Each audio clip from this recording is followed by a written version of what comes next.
Here's a machine so simple it feels like a joke. A row of squares, each one either black or white. One rule that only ever looks at a square and its two neighbors. That's it. No physics, no randomness, no memory. And yet, let it run, and what crawls out looks disturbingly alive. Let's slow that down. The whole world is a grid of cells. Each cell is in one of a few states, usually just two, alive or dead, black or white. And each cell has a neighborhood, a little set of squares we call its neighbors. That's the entire stage. Now for the rule. Time ticks in discrete steps, and at every step, every cell updates at once. For a one-dimensional line, the next state of a cell depends on exactly three things: its left neighbor, itself, and its right neighbor. 3 cells, each black or white. So there are 2 times 2 times 2, 8 possible patterns the rule can see, 8 little inputs. And for every one of those 8, we just have to declare, does the cell below end up black or white? And here's the first little surprise. For each of those 8 inputs, we pick one of 2 outputs. So the number of different rules, the number of entire universes we could build, is 2 to the 8th. That's 256. 256 tiny worlds, and each one has its own personality. Stephen Wolfram found a neat way to name them. Read those 8 outputs in order as the digits of a binary number. Convert to decimal, and every rule gets a number from 0 to 255. So when someone says Rule 30, they mean this exact pattern, nothing more. So let's run.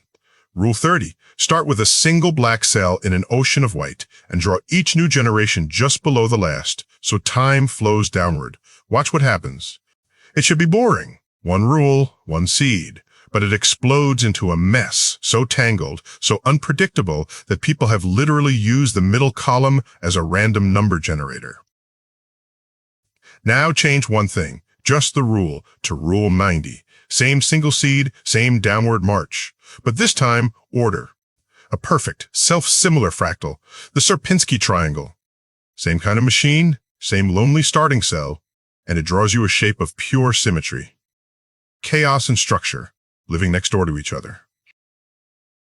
All right, let's step up a dimension. Instead of a line, take a flat square grid.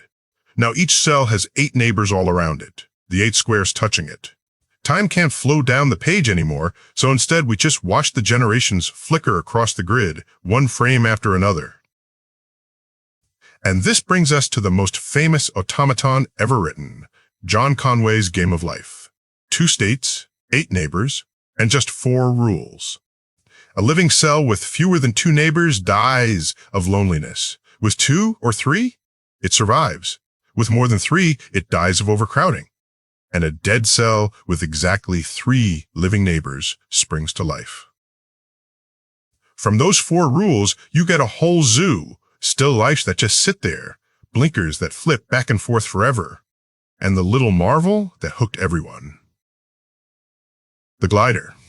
5 cells that, step by step, walk diagonally across the grid, carrying their shape with them, like a bug crawling over the screen.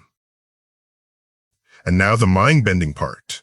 That same game of life has been proven Turing complete, which means, get this, inside a grid of blinking black and white squares, you could, in principle, build a working computer. Any computer.